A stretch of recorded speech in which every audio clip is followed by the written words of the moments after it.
스페이스X는 지금 민간 우주 사업에서 가장 선두에 있는 기업이고, 이 스페이스X가 어떤 혁신을 만들어냈냐면요, 우주로 어떤 수화물을 보내는데 사람일 수도 있겠죠, 무게당 얼마나 드는가를 얘기를 하는 건데, 나사가 혼자 국가 단위에서 할 때는 이렇게 비쌌던 비용들이 스페이스X가 팔콘 그리고 스타쉽을 이용하기 시작하면서 획기적으로 떨어지게 됐습니다. 아주 낮은 비용으로 이제 우주로 갈 수 있는 길이 열리게 된 거죠.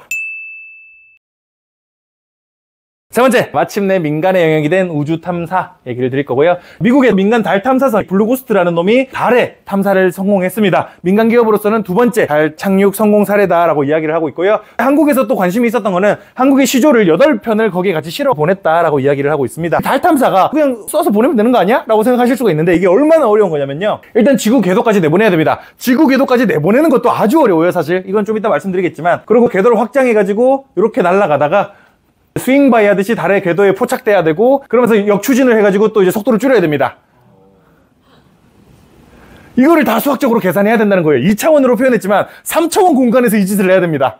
아주 쉽지 않은 일을 이 양놈들이 1960년대에 해냈습니다. 제가 이제 4주 전에 이제 딥식 관련해서 스푸트니크 쇼크 관련된 얘기를 했었는데요. 소련이 1957년 10월에 전 세계 최초로 우주에 인공위성을 발사하는 경이로운 일을 해내게 됩니다. 그거를 보고서 미국인들은 너무나도 큰 충격을 받고서, 야, 미쳤다. 야, 우리도 빨리 뭐라도 하자 해서 바로 나사 설립하고 쭉 해서 그렇게 됐는데요. 나사가 58년에 설립됐거든요. 나사가 설립되고 나서 나사에 배정된 정부 예산 비중입니다. 전체 정부 예산 중에서 나사에다가 거의 6%를 쏟아부을 정도로 어마어마한 예산을 요때 당시에 쏟아부었습니다. 그만큼 이 체제 경쟁이 정말 엄청났다라는 거죠. 나사는 이때가 이제 나사의 전성기였다라고 말씀을 드릴 수가 있을 것 같습니다. 진짜 전성기라는 표현이 하나도 틀림이 없는 게 뭐냐면요, 이 수많은 아폴로 계획을 통해 가지고 달 탐사에 결국 성공을 해냈다는 게, 심지어 달에 사람을 보내서 탐사를 했다는 게 어마어마한 업적이 되는 거죠. 아폴로 계획이 여러 번 진행됐습니다. 가장 최초로 달에 착륙을 성공한 사람은 아폴로 11호가 처음이었고요. 달에 사람을 보낸 거는 10호까지는 궤도만 돌았습니다. 근데 왜 4부터 있어요 하면, 원래 1, 2, 3회 시험 비행이 있었거든요. 1회 비행이 유인우주선이었습니다. 근데 1회 시험 비행에서 유인우주선에 탄 3명 전부가 그 우주선 폭발로 사망하는 이슈가 발생을 했고요. 그로 말미암아 원래 아폴로 계획이 아니었음에도 불구하고 1호를 아폴로 1호로 명명하기로 결정을 했습니다. 사망자가 나온 아주 큰 거니까요. 근데 이제 그 뒤에 두 번의 실험도 이거를 아폴로 계획으로 명명할 것이냐 하면, 아니다, 이건 그냥 패스하자. 그러고서 아폴로 4로 시작을 하게 됐다라고 말씀드릴 수가 있겠고요. 그리고 많은 분들이 달에 한 번만 갔다라고도 생각 많이 하시는데, 아폴로 11호가 역사적인 순간이긴 합니다. 옛날에 저희 부모님 세대는 옛날 그 흑백 TV, 이 라디오 주파수 맞추지도 않는 거, 그거 가지고 이제 열심히 보면서 달 착륙을 직접 보신 분들도 꽤 많습니다. 그 역사적인 순간이 11호고, 그 이후로도 5번 더 갔습니다. 11호가 여기 착륙했고 13호는 실패했어요. 근데 다 살았습니다. 무사히 다 살아가지고 땅에 착륙할 수 있었고, 12호, 14호, 16호, 17호 이렇게 달에 여러 번 갔다라고 얘기를 드릴 수가 있겠습니다. 만국박람회라고 들어보셨어요? 우리는 이제 엑스포로 알고 있죠. 그게 이제 옛날엔 만국박람회였거든요. 그런 만국박람회 때 이 월석을 전시해가지고 그게 또 엑스포가 유명해지기도 하는 이슈가 되기도 했었고요. 하여튼 달에 갔다는 것 자체는 이 시절 사람들한테는 진짜로 낭만 그 자체였습니다. 야, 사람을 어떻게 달에 보내냐 하는 얘기들을 진짜 많이 했었고, 제가 개인적으로 달에 가가지고 했던 실험 중에 제일 기억에 남는다, 강렬하다라고 생각하는 게 영상이 또 하나 있습니다. 갈릴레이의 사고 실험이라는 게 있는데요. 만약에 쇠구슬이랑 이 깃털을 동시에 높은 곳에서 떨어뜨리면, 피사의 사탑 같은 데서 떨어뜨리면 이게 동시에 떨어져야 된다라고 얘기했던 게 갈릴레오였거든요. 근데 다만 대기의 저항 때문에 그냥 깃털은 천천히 떨어질 뿐, 대기의 저항 때문에 천천히 떨어질 뿐이다라고 얘기를 했었고, 결국 지구에는 대기가 있으니까 어쩔 수 없이 해서 사고 실험으로밖에 남을 수 없었고, 결국 갈릴레오의 주장은 중력은 모든 물체에 똑같이 작용한다라는 게 갈릴레오의 주장이었거든요. 그거를 갖다가 실제로 달에서 실험을 합니다. 달엔 대기가 없으니까.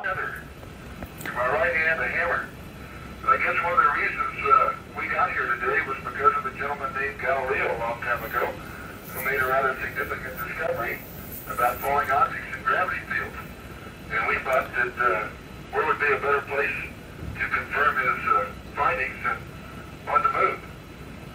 And so we thought we'd try it here for you. The feather happens to be appropriately a falcon feather for our falcon, and I'll drop the two of them here, and hopefully they'll hit the ground at the same time. How about that? 이렇게 멋있지 않아요? 소름이 돋는다니까? 너무 오타쿠 같나?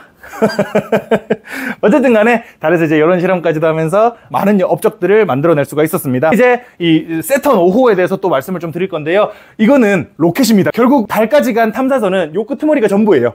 3단이거든요. 여기 1단, 2단, 3단 로켓 이렇게 구성된 발사체입니다. 이 발사체 높이가 363피트 되어 있는데 무려 110m에 달할 정도로 아주 길었다. 그만큼 달에 가기 위해서는 어마어마하게 많은 연료를 써야 된다라고 말씀을 드릴 수가 있겠습니다. 근데 사실 달에 가기 위해서라기보다는 지구의 중력장을 벗어나기 위해서가 좀 더 맞는 말이죠. 지구에서 우주로 나가기 위해서 110m짜리 추진체를 써야 될 정도로 어마어마하게 많은 연료를 필요로 한다라는 거를 이 세턴 5호가 여실히 보여주고 있는데요. 크기도 봐도 이번에 만들어진 스타쉽을 제외하고는 역사적으로도 가장 컸던 로켓이었습니다. 여기 이 V2 로켓이랑 J2 로켓은 아직까지도 쓰일 정도로 정말 명품이다 라고 얘기할 정도의 엄청난 엔진이었다라고도 말씀을 드릴 수가 있겠고요.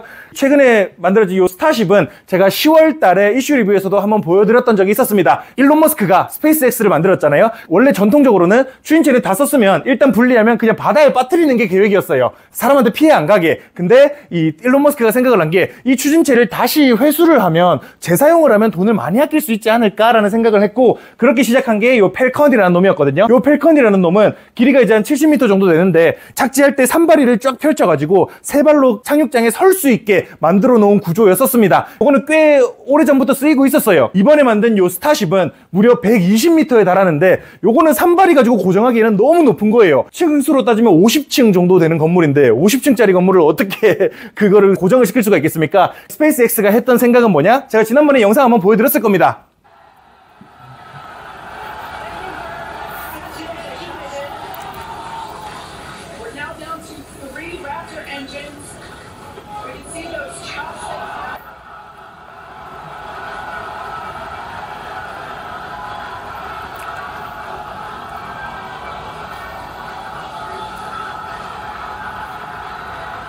참 이것도 인류 공학의 결정체입니다. 이것도 진짜 대단한 성과죠. 그래서 이것도 붙잡을 정도로 참 대단한 일을 했습니다. 또 여담인데 스페이스X는 지금 민간 우주 사업에서 가장 선두에 있는 기업이고, 이 스페이스X가 어떤 혁신을 만들어냈냐면요, 이게 우주로 뭐 어떤 수화물을 보내는데 사람일 수도 있겠죠. 무게당 얼마나 드는가를 얘기를 하는 건데, 나사가 혼자 국가 단위에서 할 때는 이렇게 비쌌던 비용들이 스페이스X가 팔콘을 이용하기 시작하면서, 그리고 스타쉽을 이용하기 시작하면서 획기적으로 떨어지게 됐습니다. 아주 낮은 비용으로 이제 우주로 갈 수 있는 길이 열리게 된 거죠. 물론 1kg에 200불이 우리 입장에서는 싸다고 얘기하기 좀 힘들긴 하겠으나, 큰일 하시는 분들 입장에서는 1kg에 200불이면 거저다라고 충분히 생각할 수 있다라고 정의를 드릴 수가 있겠습니다. 실제로 스페이스X는 그걸로 돈을 벌고 있습니다. 작년 한 해 동안 쏴 올려준 것만 134개에 달할 정도로 아주 많은 것들을 우주로 보내고 있고요. 자기들이 하는 스타링크 사업도 이 지구 전체를 위성으로 덮겠다라는 게 일론 머스크의 목표입니다. 지구 전체를 위성으로 덮어놓으면 이걸로 이제 인터넷망을 전 세계에 펼칠 수가 있으니까요. 그게 과연 인터넷망만을 위해서일까? 라는 생각은 개인적으로 조금 들기는 하는데, 어쨌든 스페이스X는 어마어마한 사업을 하고 있고요. 또 재밌는 게 저희 미래에셋하고도 스페이스X가 인연이 있습니다. 미래에셋 증권이 한 10년쯤 전에 이거를 사모한 적이 있었어요. 스페이스X에 대한 지분을 사모를 한 적이 있었고, 근데 그거에 대한 수수료를 정확히 숫자가 기억 안 나는데 60%로 잡았거든요. 정말로 누가 수수료를 60%나 내고 이거를 사모를 하냐라고 생각을 했었는데, 그때 가격보다 지금 이게 5배 뛰었답니다. 수수료 60% 냈어도 충분히 될 정도긴 한데, 어쨌든 스페이스X는 어마어마하게 장외에서 거래되고 있기는 해요. 상장 주식 아닙니다. 상장 주식은 아니고 장외에서 거래되고 있기는 한데, 이 미래에셋 증권하고 이 판매에 대한 인연이 있다라고 말씀을 드릴 수가 있겠습니다. 어쨌든 스페이스X는 단순히 무인 우주선뿐만 아니라 유인 우주선도 이미 2020년에 보냈어요. 드래곤 프로젝트라고 진행을 하고 있습니다. 여전히 지금도 현재 진행형에 있고, 그리고 혹시 한 3, 4년쯤 전인가? 탑 우주 간다 라는 기사 혹시 보신 분 계세요? 보신 적 있으시죠? 그건 이제 일본에서 유명인 7명 뽑아가지고 하려고 했는데 무산됐습니다. 로켓 개발이 얼마나 걸릴지 모른다고 해서 일단 무기한 연기됐습니다. 탑이 우주 간다는 얘기는. 그리고 이제 유인 우주선도 계속 성공을 하고 있는 와중에 우리 달에 대해서도 민간 주도하에 다시금 달에 사람을 보내기 위한 시도를 열심히 진행하고 있습니다. 그래도 2027년 안에는 달에 다시금 사람이 가는 낭만이 이루어지지 않을까라는 개인적인 생각을 가지고 있어요. 저는 뭐 달에 사람이 갔을 때 저는 존재하지 않았지만, 근데 이제 어른들이 얘기하는 걸 들어보면 진짜 낭만이 있었거든요. 그때는 참 이런 낭만이 요즘 따라 더 그리운 것 같습니다. 달에 사람을 보내는 그런 낭만이. 그래서 정리를 드리자면요, 미국의 민간 기업이 만들어 펠컨 9을 통해 발사된 달 착륙선이 달 표면에 착륙 성공을 했습니다. 우주 탐사로 나가는 것조차 쉽지 않지만 달에 가는 것은 훨씬 어려운 일이고요. 과거 스푸트니크 쇼크 이후 미국의 천문학적 자본 투입으로 달 착륙 이후 유인 달 착륙은 전무합니다. 발사체를 일회용으로 쓰던 시절 높이 110m에 달하는 로켓 세턴 5는 자본집약의 결정체라고 말씀드릴 수 있는 거죠. 2024년 높이 120m에 달하는 스타쉽 로켓을 재사용하기 위해 회수에 성공한 스페이스X, 아주 경이롭습니다. 이후 우주 탐사 운송 비용은 획기적으로 감소했고 수많은 인공위성이 스페이스X를 통해 발사되고 있습니다. 스페이스X는 화물뿐만 아니라 유인 우주선 사업도 진행 중이고 2020년 첫 성공 이후 현재 진행형입니다. 과연 아폴로 계획 이후 다시 우주로 사람을 보내는 첫 번째 기업은 어디일지 기대가 많이 되는 것 같습니다.